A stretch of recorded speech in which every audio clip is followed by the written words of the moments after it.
This story is titled, After Coming Back from a Girl's Trip. My fiancée asked for an open relationship. I kicked her out. Hey everyone, we put a lot of time and effort into finding these stories to keep bringing you the best content. If you enjoy what we do, it would mean the world if you hit that subscribe button. Your support really makes all the difference and keeps this journey going strong. Thanks so much for being here with me. Now let's start the video. OP starts by saying, Hi all, I'm not sure if I'm overreacting here, so let me know what you think. Alright, so here's how it all started. My fiancé, 27 female, now ex-fiancé, and I, 28 male, been together for 5 years, and for the most part, things were good, or at least I thought they were. We met in college during our sophomore year, and everything just clicked. She was smart, funny, and had this energy about her that made you want to be around her. We started off as friends, but it didn't take long for things to get more serious. Fast forward a few years, and we were living together, sharing bills, planning a future. Getting engaged felt like the natural next step, and when I proposed last year, she said yes without hesitation. We'd even started talking about buying a house and having kids someday. That's what made this whole situation so hard to process. I wasn't just losing my fiancé, I was losing the life we'd been building together. Just got back from this big girls' trip with her friends. She was gone for about a week, and everything seemed fine before she left. She was excited, making plans, talking about all the stuff they were going to do. I was happy for her, even encouraged her to go and have a good time. She works hard, and I figured a break would do her good. When she got back, though, something felt off. I'm not sure how to describe it exactly, but it was like she wasn't fully there. You know when someone's physically present but their mind is somewhere else? That's what it felt like. Normally, after we've been apart for a few days, she'd greet me with a big smile and a hug, and she'd be eager to share every detail about her trip. But this time she barely said a word. I asked her how it went, and she just shrugged and said, "It was fine."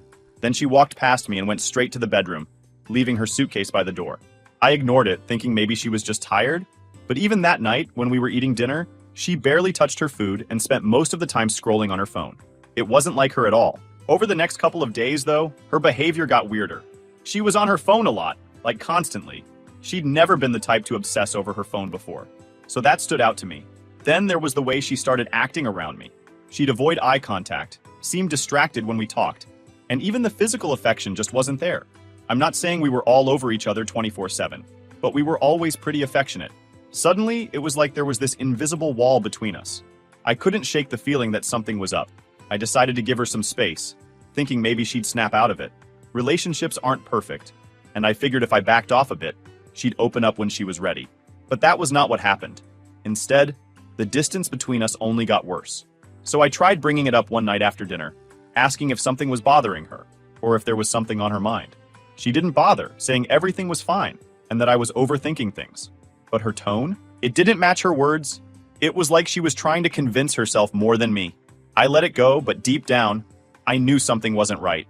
5 years together, and you start to pick up on these things. I didn't want to push too hard, but man, it was eating at me. What was going on?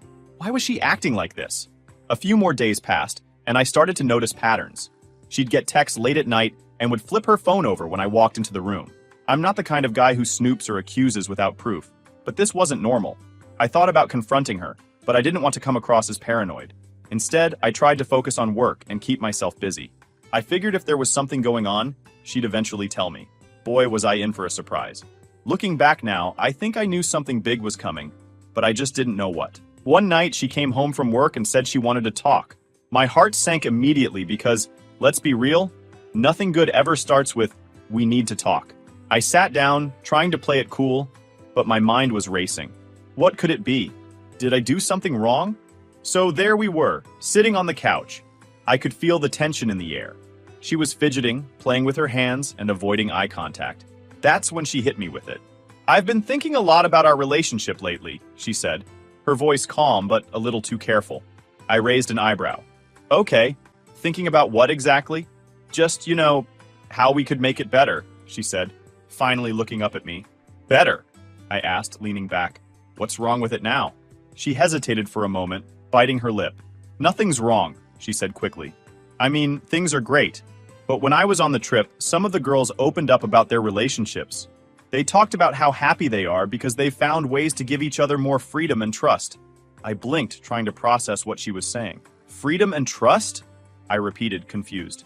"What does that even mean?" She was twisting her hands nervously in her lap. Her voice was calm, almost too calm, like she was trying to convince herself this was a normal conversation. She wouldn't look me in the eye, though. Instead, she kept glancing at the wall behind me, like she was afraid of what she'd see if she actually looked at my face.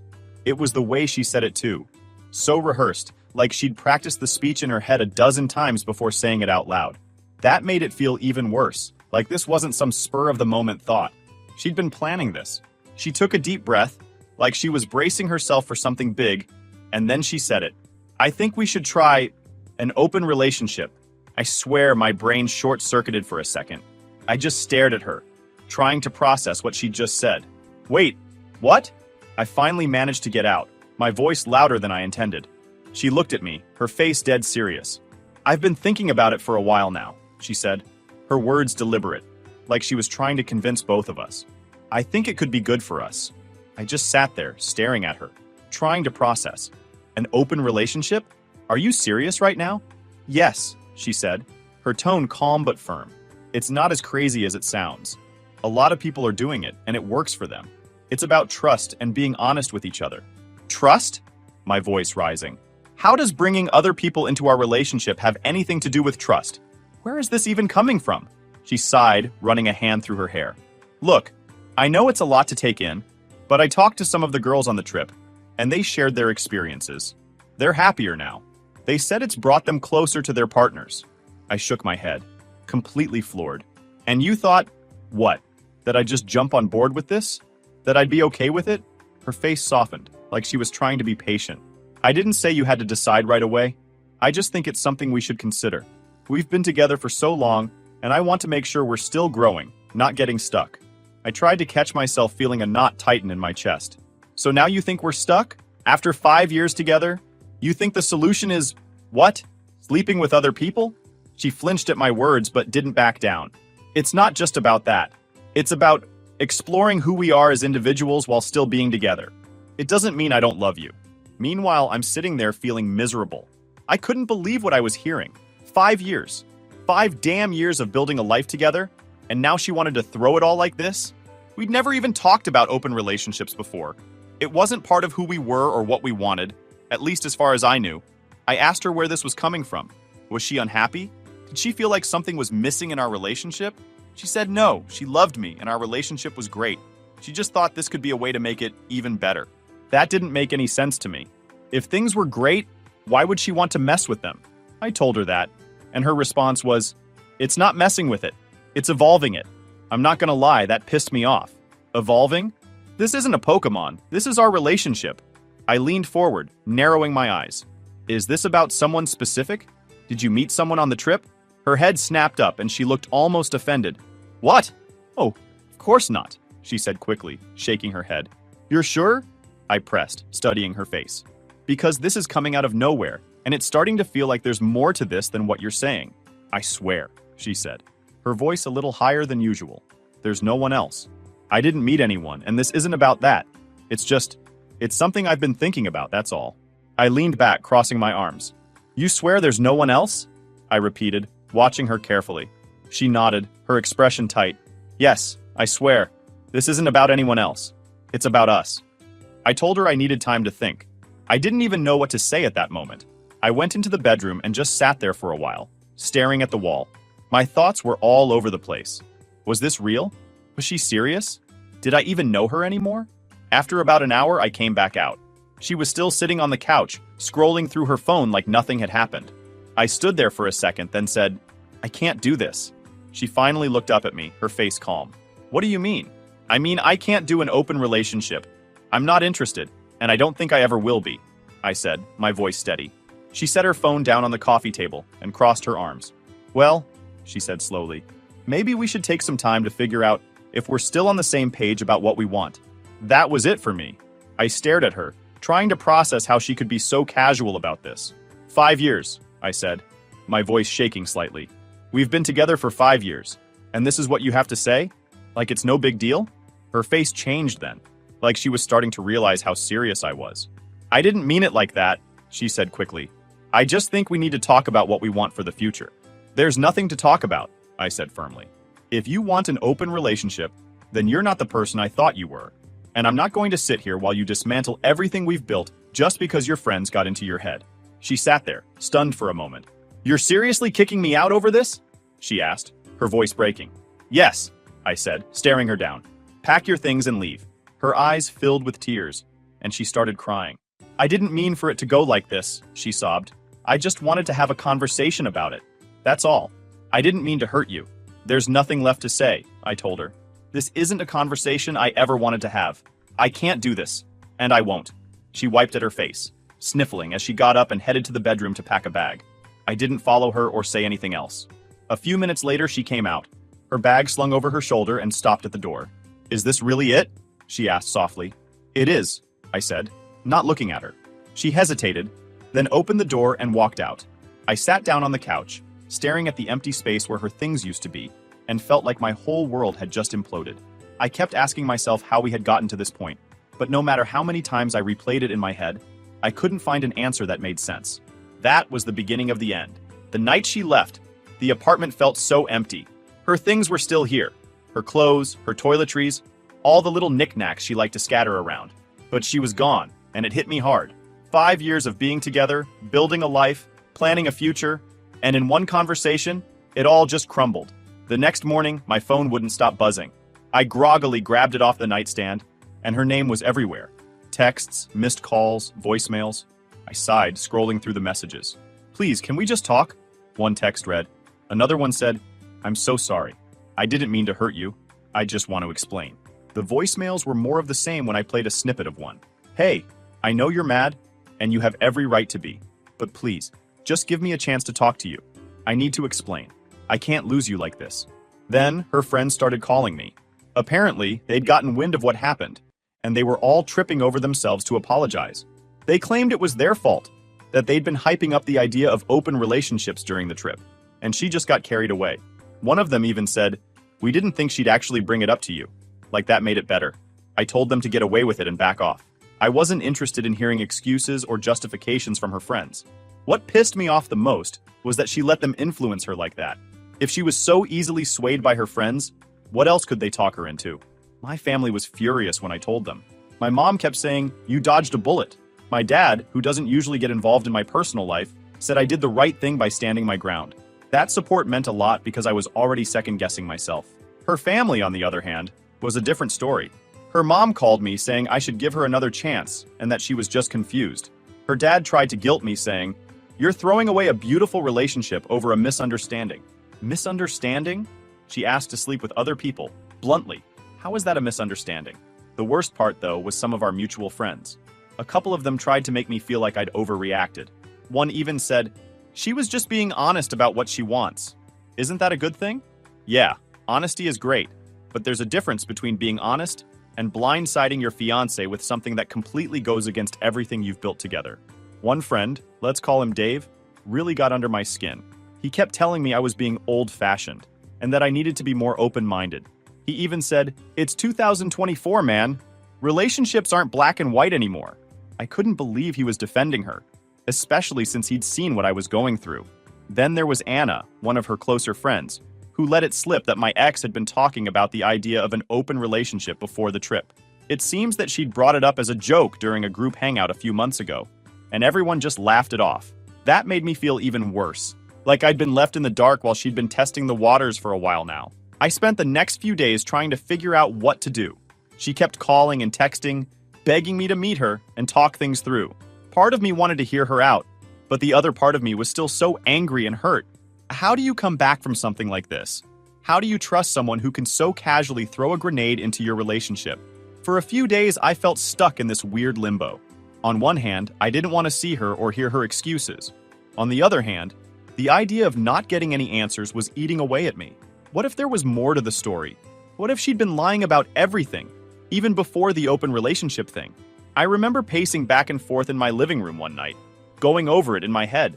I even considered calling her, but every time I picked up my phone, I stopped myself. In the end, it was a couple of close friends who convinced me to meet her. You need closure, one of them said. Otherwise, this will keep eating at you. And as much as I didn't want to admit it, they were right. Eventually, I decided I needed closure.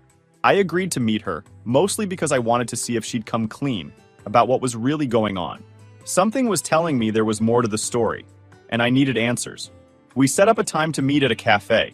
I wasn't sure what I was hoping for. Maybe some kind of explanation that made sense, or at least an apology that felt genuine. But I wasn't prepared for what I was about to find out. I showed up to the cafe about 10 minutes early. I wanted to get there first, find a spot, and mentally prepare myself for whatever she was going to say. I was nervous, but mostly I just wanted it over with. She walked in right on time, looking like she hadn't slept much. Her hair was a little messy, her makeup was minimal, and she looked stressed. I'll admit, a small part of me felt bad for her, but I reminded myself why we were there. She sat down across from me, and for a few seconds, we just stared at each other. Then, she started talking. She apologized right away, saying she'd handled everything wrong and never meant to hurt me. She said the idea of an open relationship wasn't something she'd been planning for a long time. It was something her friends brought up during the trip, and she got caught up in their excitement. She claimed it was just a what-if scenario, something she thought we could talk about, not something she was serious about pursuing. I never wanted to hurt you, she kept saying. I just wanted to explore the idea together. I told her that if she really valued our relationship, she wouldn't have dropped something like that on me out of nowhere. She would have talked to me first, not waited until after some girls' trip where she clearly got influenced by her friends. She nodded, tears welling up in her eyes, and said she understood. She looked genuinely upset, but I still wasn't buying it. Something about her explanation didn't add up. That's when I decided to ask her something I hadn't planned on asking. Can I see your phone? Her face went pale. I'll never forget that look. She hesitated for a second, but then handed it over, probably thinking I wouldn't actually go through with checking it. I'm not the kind of guy who normally does stuff like that. I've never felt the need to invade someone's privacy. But this time, I couldn't ignore my gut feeling. As I sat there holding her phone, my heart was pounding so hard I could feel it in my ears. Part of me didn't want to do it. What if I found something that would completely change the way I saw her? But another part of me, the part that couldn't shake the gut feeling that something was wrong, needed to know. My hands were shaking. I opened her messages, and it didn't take long to find what I was looking for. There it was. A conversation with some guy I didn't recognize. They'd been chatting for a while, and from what I read, it was clear this wasn't just friendly banter. There were flirty messages, late-night texts, and even a couple of suggestive comments about seeing where things go. The first message that caught my eye was from some guy I didn't recognize. They'd been chatting back and forth, and it wasn't just friendly small talk. His messages were flirty, calling her things like babe and cutie, and she wasn't shutting it down. Instead, she was encouraging it, responding with laughing emojis and saying things like, "You're too much," one message from him said. "Can't wait to see you again." I was disgusted. That's all I needed to see. This wasn't just her thinking about an open relationship. She'd already started exploring it. I put the phone down and looked at her. She was already crying, mumbling something about how it wasn't what it looked like and that it was just talking. I told her to stop. There was no point in lying anymore. "So this open relationship idea wasn't just an idea, was it?" I asked. "You were already testing it out." She flinched, her breath hitching. "No, it wasn't like that," she said quickly, her words tumbling over each other. I was just talking to him. That's all. It wasn't serious. It was a mistake, okay? A stupid mistake." "A mistake?" My voice rising.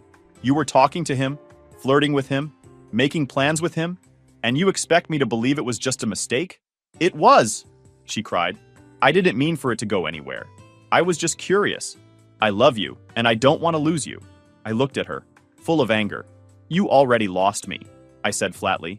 "The second you thought it was okay to bring someone else into us, you lost me. Please," she begged.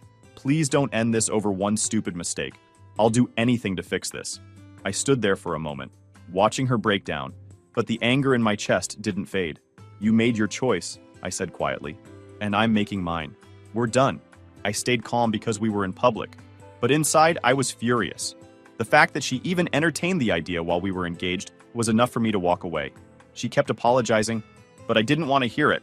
I stood up, told her I was done, and left the cafe. As I walked away, I felt a strange mix of emotions: anger, sadness, relief, and even a little bit of clarity. I watched her as she sat there crying, trying to explain herself. It wasn't the kind of tears that felt sincere, though. It was like she was panicking, scrambling to fix a situation she'd lost control of. Her words felt rehearsed, like she was trying to say all the right things to make me forgive her. "It was just talking," she kept repeating, but her tone didn't match her words. There was no real regret in her voice, just fear. Fear of the consequences, fear of being alone, fear of losing the comfort of what we had. And as I looked at her, I realized I couldn't do this anymore. No matter what she said, the damage was done. For the first time in weeks, I knew exactly where I stood. I wasn't going to let her drag me through the mud or play games with my emotions. Whatever we had, it was over. After that meeting at the cafe, I thought that would be the last of it. I blocked her number that same night and deleted her from every social media platform. I didn't want to see her, hear from her, or even know what she was doing. I was done. For a few days, I had peace. She didn't try to reach out, and I finally started to feel like I could move on. Then, out of nowhere, our mutual friends started texting me. They'd heard what happened at the cafe, and most of them were reaching out to apologize. I guess word got around about the guy she was talking to, and suddenly, people who'd been defending her before were switching sides. One of her friends told me she'd started dating the guy right after our breakup.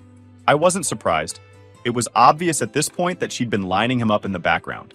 What did catch me off guard, though, was how quickly things went south for her. Apparently, she was posting pictures of him on social media, trying to make it look like they were some perfect new couple. Mutual friends said it came off as forced, like she was trying too hard to prove something. One of her captions was something like, "When you find someone who truly understands you," which felt like a dig at me. But the funny thing was, people weren't buying it. A couple of friends even told me she blocked them after they called her out for moving on so fast. Then, just a week later, the posts stopped. No more pictures, no more cute captions, just radio silence. That's when word started spreading that he'd ghosted her, and she was losing it. She was telling people how he led her on and used her. But honestly, I wasn't surprised. It was like karma showed up to collect, and she had no idea how to handle it. When I heard about this, I didn't feel bad for her. Call it petty, but it felt like karma doing its thing. You can't treat people the way she treated me and expect everything to work out perfectly. Life doesn't work like that. Some of our mutual friends started cutting ties with her after that.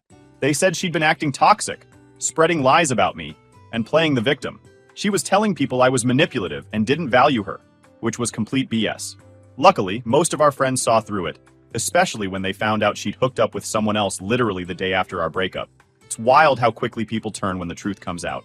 A couple of the same friends who told me I'd overreacted were now apologizing left and right. They admitted they were wrong to doubt me and said they didn't realize how messed up the situation really was. I told them it was fine, but honestly, it felt good to have their support again. As for her, she tried calling me from different numbers after I blocked her. I guess when the guy ghosted her, she started rethinking things and decided she wanted me back. She left me a voicemail saying she was ready to work things out and that she realized how much she loved me. I didn't respond. I didn't even think about responding. By then, I was completely over it. The person I thought she was and the person she turned out to be were two very different people, and there was no going back. After everything that went down, cutting ties wasn't just about technology. It was about fully removing her from my life, both physically and mentally. I pack up the rest of her stuff. She'd taken the essentials the night she left, but a lot of her things were still scattered around the apartment. Clothes in the closet, toiletries in the bathroom, random little things like her favorite coffee mug, and some books she always kept on the nightstand. Packing it all up was weirdly emotional. Every item felt like a reminder of the life we'd built together, and for a moment, I wondered if I was being too harsh. But then I'd think back to the cafe, to the messages I'd read on her phone, and any second-guessing disappeared. I texted her from a burner number, one she didn't have saved, and told her to pick up her stuff by the end of the week, or it was going to Goodwill. She showed up 2 days later, looking like she'd been crying. I didn't let her inside. I handed her the boxes at the door, said goodbye, and closed it. She didn't argue, didn't try to push her way in. She just stood there for a second, like she wanted to say something, then left. That was the last time I saw her in person. After that, there were still loose ends to tie up. She and I had a few mutual subscriptions and shared accounts, so I went through everything and canceled or changed the passwords. Netflix, Spotify, even the utility bills. Anything that connected us had to go. I wasn't trying to be petty, I just wanted a clean slate. The hardest part was dealing with mutual friends. Some of them had already cut ties with her after everything came out, but others were still trying to stay neutral. I get it. They didn't want to pick sides. But for me, there was no middle ground. If you were still hanging out with her after all this, I didn't want you in my life. I told a few people outright that I wasn't comfortable staying friends if they were still close with her. Most of them understood, but a couple of people acted like I was being dramatic. You can't just erase 5 years like it never happened, one friend said. But that's exactly what I needed to do. One by one, I started trimming down my circle. It wasn't about punishing anyone. It was about protecting myself. I didn't want to hear about her, see her in tagged photos, or get updates about her life. A few weeks later, I heard from a mutual friend that she was still talking about me, spinning stories to make herself look like the victim. She told people I'd overreacted and humiliated her, conveniently leaving out the part where she was already talking to another guy. I let it roll off my back. I wasn't interested in clearing my name or setting the record straight. The people who mattered already knew the truth, and anyone else? Well, they could believe whatever they wanted. Eventually, the noise died down. Her name stopped coming up in conversations, and the texts from people trying to mediate or explain stopped too. It was like she just faded into the background. And honestly, that's all I ever wanted.